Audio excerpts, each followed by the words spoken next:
You can pretty much just watch Tom Hanks do that in Castaway, and he's all, me, make fire.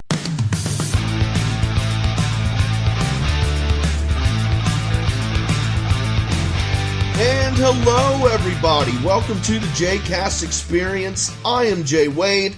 Once again, sitting to my, I almost said right, but my left this time. Once again, we got Drew. How's it going, man? It's going. Having a good day. Feeling good. We're all here. We're alive. Yeah. Another good week of the show. Yeah, can't ask for more than that. Yeah. We didn't have one last week.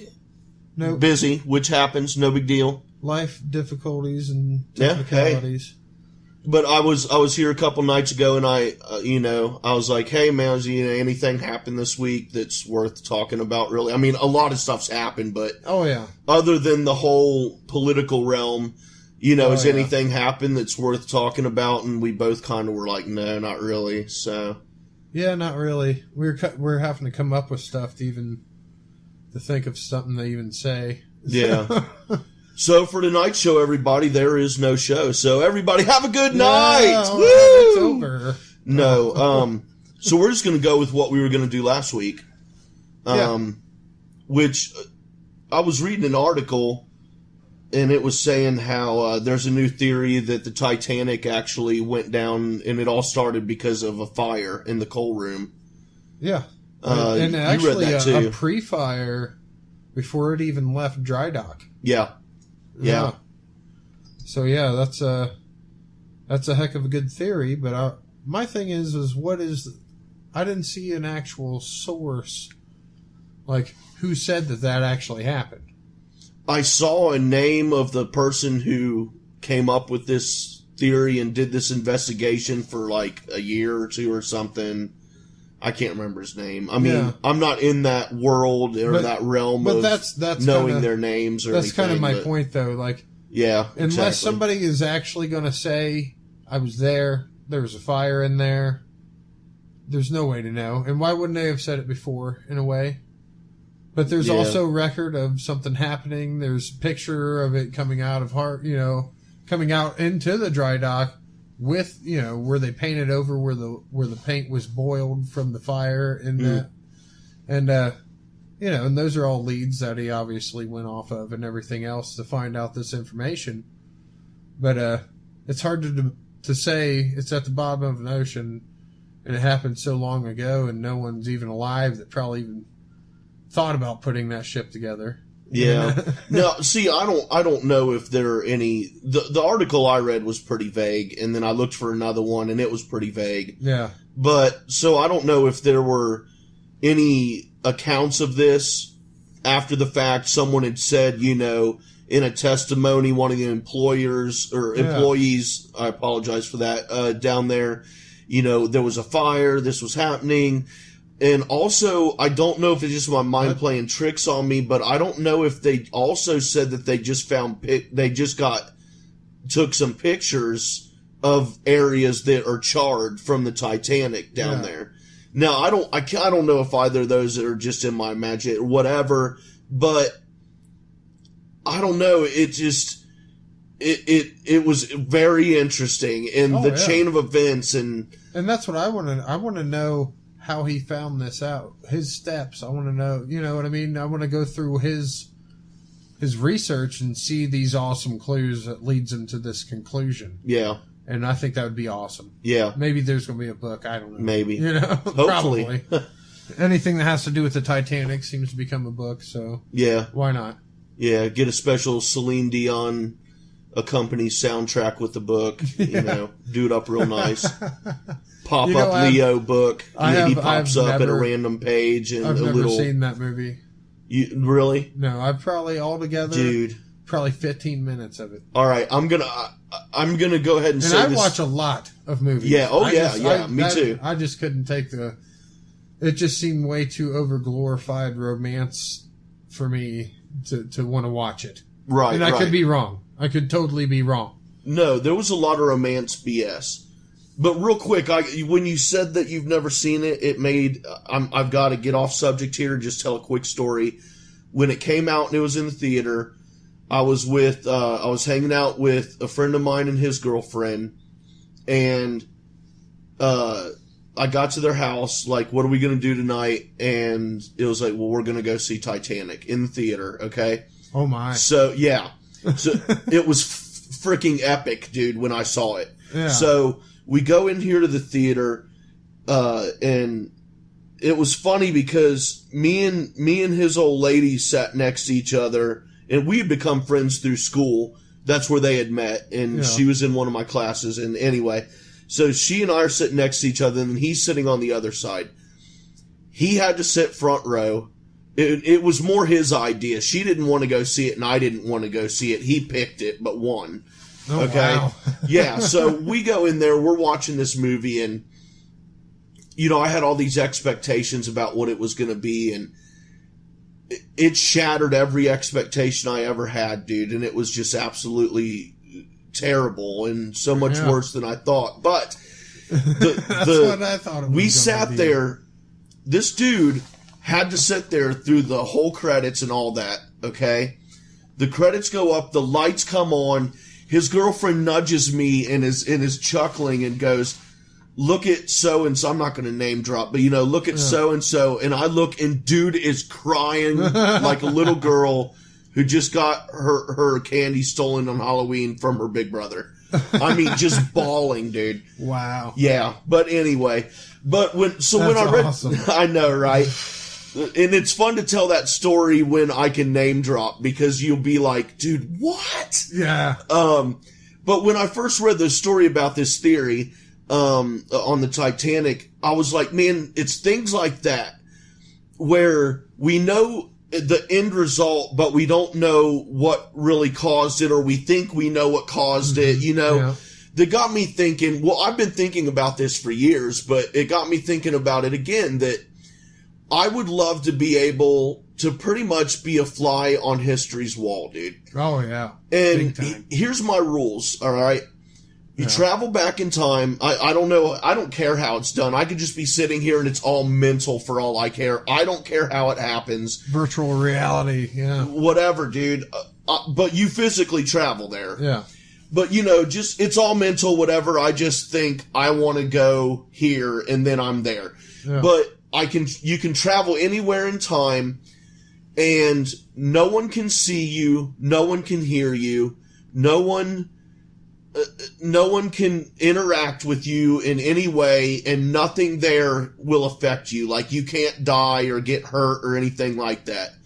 But you can smell everything. You can feel everything. The grass on your feet, the wind blowing in your face and through your hair, dude, the smell of whatever environment you're in. Yeah. So you can soak all of that in and just observe these things in wherever you want to go in history. You could sink down, you could go on the Titanic and sit in the ballroom and go down to the bottom with it. And then as soon as it hits the water, okay, I want to go back home. Yeah. Because it can't affect you. You're just literally there as an observer. And it'd be horrifying to be in there. It would be. Because even though you knew, you know, I can't die from this, you'd still psych yourself out. Oh, yeah. I mean, it's all, you're there. Yeah. So you're going to feel all this going on, but it doesn't affect you. Yeah. And that's pretty intense. Oh, yeah. Intense is a great word for it. Yeah.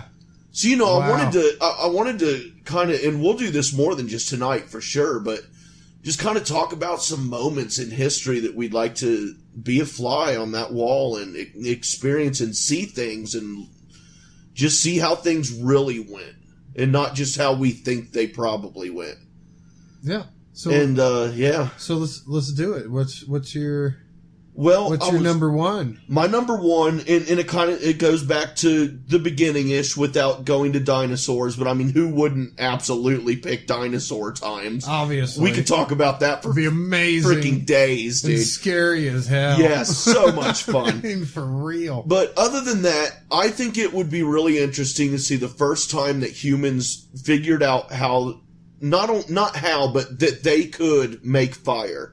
Oh, yeah. And now, I'm not talking like a situation where, say, a tree gets struck by lightning and they pick up a stick that's on fire, they figure out that they can carry this fire, they get it back, they make a bigger fire and they roast some food over it. And I mean, that's awesome. Sure. But I want to know that first time ever where human made the fire his or herself.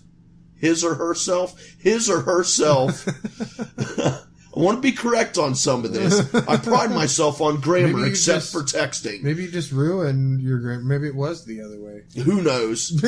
But you know, that first moment where they realized, I can make this. You know, it's not something that I can see and take from and use and scavenge. So like I can make this. So you can pretty much just watch Tom Hanks do that in Castaway. True.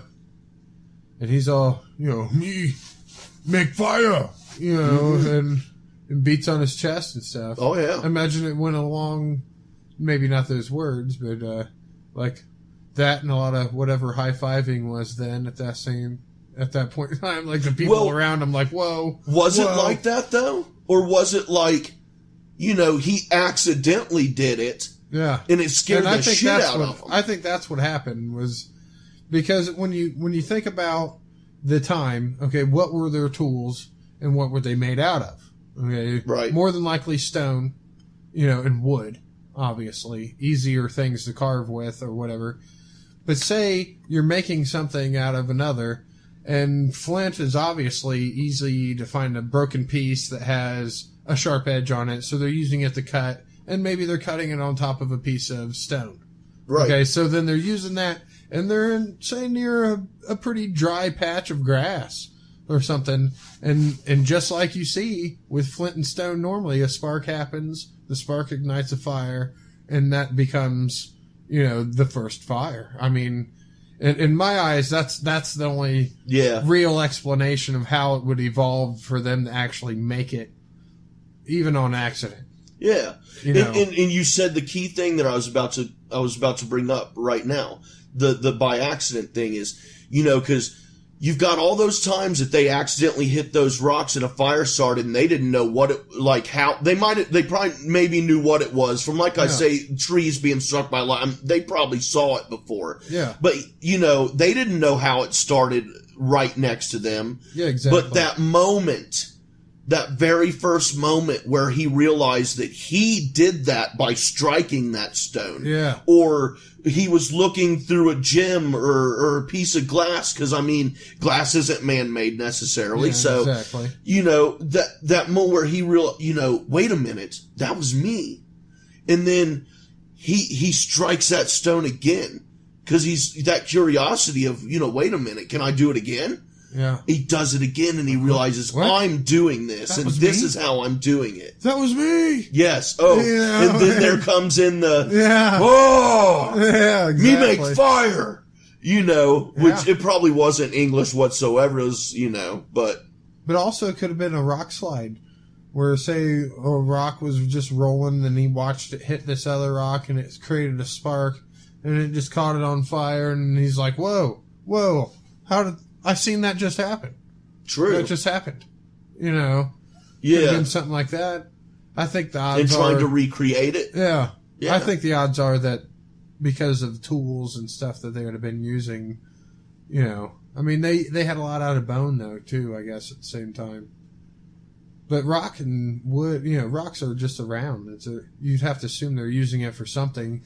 Hitting it on each other, throwing it at something maybe. Oh, yeah. You know, something like that. That primitive mind, you know, and we didn't have the distractions we have today back then. They didn't. So, you know, you could totally see them doing, like, they're bored as shit. So, like, let's pick up some rocks and, like, you know, see who can get it closer to that crevice in the wall. Yeah. You know, stuff like we used to do as kids, and I'd still do as an adult now. You know, if I'm bored as hell, I got some time. It's a constant competition. You're right. You're right. It is. It is. Could make a contest out of anything. Yep, exactly.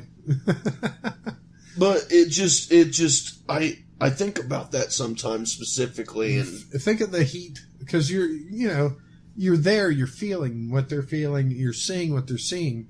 imagine feeling the heat off of the first fire. You know, Yeah. the first known man-made fire. Yeah. Wouldn't that be something? Yeah. I don't think it'd feel any warmer ever. Yeah. You know, like, especially what if it happened in the wintertime? yeah. And that really, I mean, there wasn't a progression of, well, this fire can help us in the winter, like they discovered in the summer, and then it comes to winter, and then they're like, holy shit, you know, this is amazing in the winter. What if it was the winter time, and then that escalates this discovery on their part just so much more, dude? Which would make sense, I mean, in a way, because revolutionary things happen through desperate need a lot of time. You know, you find out things you never knew you could do under pressure and in desperation. Yeah. You know, and that could very well have happened. Yeah. You know, like, it's either we figure something out here or we're dying this winter. And they figured it out. You know, I mean, that's amazing. Imagine what they were trying to burn, like, because, you know, we throw crazy stuff into fires. You know, imagine what they're trying to throw in there and stuff. Like, they're extremely limited. You know, the first barbecue. Like, I've got, you know, a piece of saber-toothed tiger or woolly mammoth here. Or the first time they cooked meat. Yeah.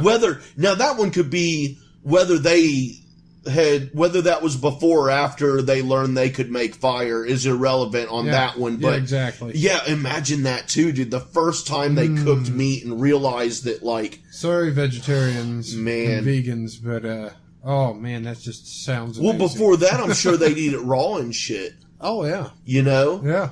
I mean, it's like it reminds me of Band of Brothers when the American soldier gives the little, I think they were in France, gives the little French boy, I'll just say the little boy, chocolate. Yeah. And the kid's sitting there eating the chocolate, and his dad, like, takes a drag off his cigarette, and he's like, he's never tasted chocolate before, and this look on this kid's face, like, you know, what is this? This is amazing, you know? It's like you just gave him food or gold in the form of food. Yeah. You know, like, this is unbelievable. Yeah. I imagine that's what my son will look like when he has his first drink of Mountain Dew or Coca-Cola. Right. He's never had pop. He's 4. Right. Yeah, or I'm sure there's other things I can't really think of. I mean, he's had candy and everything else, but pop is like, oh, whoa, this is something different. And he'll want it all the time. I also wish I could be there for his first drink of beer so I could see the nasty look on his face. My uncle gave me my first drink of beer when I was a little kid. But anyway, I just imagine he'll do it without me at some point. Oh yeah, you know. Unless you beat it to the punch and you sit down with them like Rusty and Clark Griswold style in Vacation. That's crack true. open the beer, and Dad's thinking he's not only sharing a beer with his son for the first time, but it's the first time his son's having a beer, and his son just kills the whole damn thing. It's awesome. But that just made me think also, like, when they realized that they cooked this meat that they once ate raw and how delicious it was, like, you know, they were out there hunting a whole hell of a lot more, dude. So it wouldn't go down. It's also because now they don't have to waste it. Yeah, true, you know, true. And they could actually cook it and eat it, and it'd keep longer, and you know, things like that maybe they didn't have to hunt as much later, right? Because, you know, it's just like throwing things in the fire. You're like, what else will cook up and taste like that? Yeah, you know? And well, I wonder how much the animal populations went down. I mean, you know, it wasn't a drastic drop. Oh, no. But, I mean, you know, it went down a little bit because they were like, man, well, like you said, you know, not only do I want more saber-toothed tiger, which was the first thing I ever cooked, but, like, I want to see what those mammoths taste like when they're cooked. I want to see even things that they had never thought about eating before. They're out there, man, I want to know what this tastes like when it's cooked, or, you know, things that they had tried but weren't good. I don't know how they cooked it. You know, like the way they devised, like, was it like how you see in movies when they're cooking a pig and it's got the stick going through it and it's got the other sticks that hold it up And they're just kind of turning it a little. I would imagine they literally just threw it on the fire, to be honest. And didn't give a crap didn't about gut mash it, or nothing like that. I don't think they didn't gut it, nothing. They would kill it, throw it on the fire, let it burn. It would burn everything up, and then they would just carve meat off of it after it was as done as they wanted it to be. That's what I would think. I believe that. Yeah. Because I imagine it took a while to figure out that, well, I don't know. I imagine they used the skin and stuff, though, as for warmth and, I don't know. I don't know how long. You're trying at to. That point then you're time, trying to think. Did them realizing they could cut the skin and use it for warmth and for blankets or building their houses? Did that come before or after? Yeah, I would think that came before, because if you didn't have fire, then what else are you doing? True. And you've got to keep warm in the winter. Yeah. And animals are keeping warmer than you, so that thought has to come into your head. If I wear their skin, can I be warm? Yeah. So, yeah, I'm sure that came first. Yeah. Yep. But that's mine, is the frickin' first time that humans realized and that they could personally make a fire. I like it. Yep. That's probably one of the most exciting times in history. Oh, yeah, for sure. And we'll do another one of these for sure, many more. Because this shit's cool, dude. That is a lot of fun, just thinking about it. And there are so many things in history. Yeah. Oh, there's plenty of things. I probably have thought of 1,000 almost just sitting here right now. Yeah, me too. Me too. I mean, there's just so many. Yep. But yeah, so let's go on to. I'm always excited for this now. But let's move on to this Nutty bar here. Oh yeah. We got a new segment that Drew and I have started here since the beginning of the year. This is our second one, and it's called Nutty Bar of the Week, and it can be for any variety of reasons. I mean, our first one, it was tragic. Our Nutty Bars, we did a couple. There can be if it's a married couple, boyfriend, girlfriend, a couple of stupid punk kids who did something dumb or whatever. It can be more than one person. Oh, yeah. And in those cases, we won't open the wrapper, steal the other Nutty Bar, and split it between us. We'll give them the whole wrapper, and they can be the Nutty Bars of the week. But this week, which I don't know, we might debate a little bit, but I think this is one Nutty Bar that never got divided. Yeah. It just ended up being one big Nutty Bar. We might just end up throwing the entire unopened wrapper down to Florida. And that's not shocking that this happened in Florida whatsoever. Yeah, I know. I thought the same thing. Crazy, dude. Crazy stuff in Florida.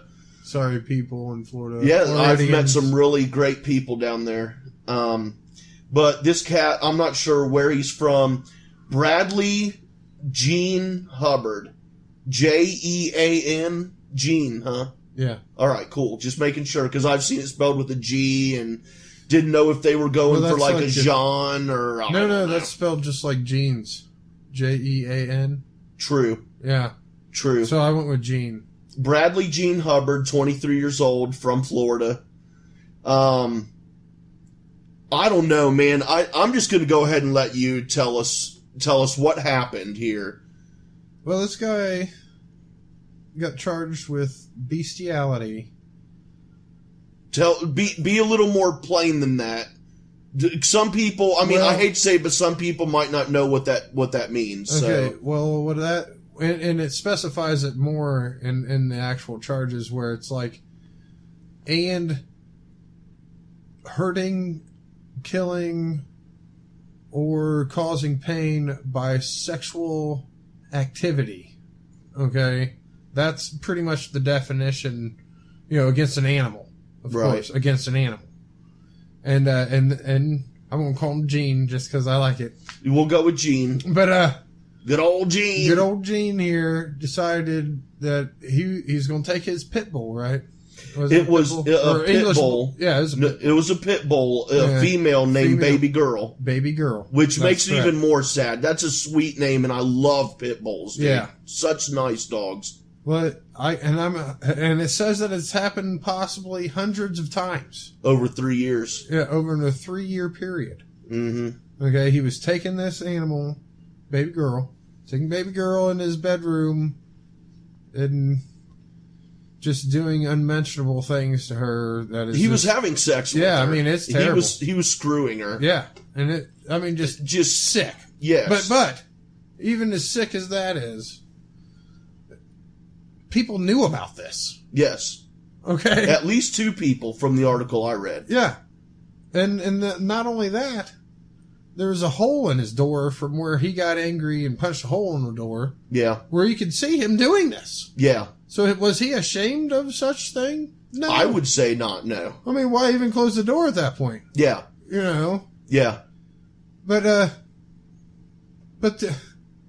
to sit there and just be like, well, that's just Gene in there doing what he does. Yeah. You know, like, that doesn't... No. That's just as sick. That's just as sick. You can't know about it, and he said actually have seen it, and sit there for 3 years sitting on that information, and then sit there and... Yes. And then sit there and just be like, well, it's disgusting, and I felt so bad for that dog, it just killed me. Okay, well, it killed you, but it took you 3 years? Yeah. Yeah, like Drew just said, it was his sister who reported him. And every time he'd take the dog in there, he'd shut the door, and it'd make whining noises and cry noises. She was in pain, and she showed trauma, signs of trauma. And this is what the sister's saying. She'd be in pain for a while, and then wouldn't be making any noise anymore. And she said that her brother said that she was on her period. She was in heat. Heat, same difference. Yeah. But in heat. More people would, if you say in heat, they get that, frisky, the animal's feeling hot and wanting it. She's just whining because of that. Yeah. And that, every single time. Sounds like he was in his heat. room for some weird reason. And yeah. And like none of that, even if you're trying to use that as an excuse, it makes no sense.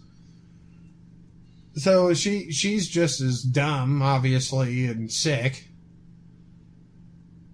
But my problem is that you want to go with that she's the nutty bar of the week.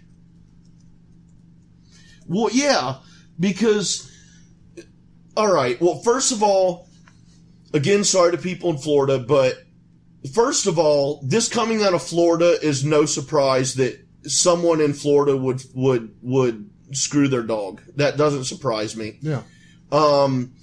And there's stuff like this that's sicker than this that people do. That's true. So it's not shocking or anything, but I don't know. Rape and murder's probably worse. It's the sister for me. I'm sorry, but it's the sister allowing the raping, sitting on this for 3 years, hearing it, seeing it through the door, witnessing it, actually witnessing it. We said there was another person in the house who knew about it, which was his father. Yeah. He covered that's for it whenever within the family when it was brought up, he would cover for his son and deny it. Okay, which is a whole nother thing, but we're not going to count that because I'm not going to say anything about him. He was I'm not only going to do mentioned it. in one sentence of the story. So I'm not going to drag him into it, whatever, because I was about to get it personal, take some cheap shots at him, but I'm not going to do that. But you want to. Oh, I want to, but remember my New Year's resolution, I'm going to try not to be so much of an asshole. So I've seen your Facebook stuff. I'm not sure you're following through. I'm not sure either. I was thinking about that today, actually. I'm not sure either. But for me, I got to go with the sister, dude, because to me that's a lot worse, especially in them sitting there saying she couldn't take it. He came into her bedroom, got the dog off of her bed, carried it into his room. Yeah. She heard the dog whining again, so then she had enough after 3 years. Exactly. And called the police. And that is... I don't know, but to think about doing that for 3 years. What kind of freaking nut job would it take to do that in the first place even once? If no one knew that he was doing it, then he would have been doing it for longer than that. I know. He's sick. Yeah, but the point is someone knew about it, and they sat on it for 3 years. They sat on it at all, but 3 years? That's what I'm saying. I'm saying it's just one big old nutty nut bar. It is, I'm telling you, they're all freaking nuts. And I don't even know anything about the dad, but let me tell you something. He's nuts, too. Yeah. They're all sick and need to be put somewhere. You can't just let that go on, and you just can't do that. It's terrible. That poor dog. My goodness. Yeah. Imagine if it was a freaking tiny little breed or something. He'd have killed that dog. Oh, I know. Well, okay, so... I'm going to agree. We're going to keep them in the wrapper. Yeah. That one we're not splitting up the set. One, we're going to keep in the wrapper. It's defected. We're throwing it away. We're all throwing right. that one away. So, Bradley Jean Hubbard and your sister, kudos to you for being the Nutty Bars of the Week. Kudos. And that'll do it for this week for us, and hope you guys had a good time. Please come back next week. YouTube channel is the Jcast Experience. Type it in, you'll see it. It's all podcast right now. We might dabble in some video later, but for now we just like sitting back and having a good time. Just talking and shooting the shit and whatnot. Listen, like, subscribe, share. That's really, do it. Do it. Yeah. Do it. Just do it. And you can't use that. That's that one shoe company's. Oh, yeah, that one with the thing on it. Them money now. And just to sneak in here real quick, and nothing sexual when I say that, he did it again last week. You're terminated. I told you. Now you. Get on the chopper. I told you that was going to happen. Yep. Your terminated part, I think everybody knew, but like, it is the get on the chopper part. It's going to be a part of it every week. But I just had to throw that in there. Yeah. All right. Yep. I still got last night's to watch though, because that was last week. Because we haven't weren't even in watched one yet. I just watched it the first night to get a sense of how it was with Arnold, because some of it was entertaining with the Trump Meister a-hole guy. Oh yeah. But I like Arnold. I don't know. I just had to bring that up because it just caught me. You're terminated, get on the chopper. It just makes me laugh. But anyway, listen, subscribe, like, share, all that good stuff. We'll be back here next week. And everybody have a good night. That's Drew. That's Wade. Later. You want to hear something funny? The mic wasn't on that whole time. No way. Yeah, for real. Oh, wow. So smooth.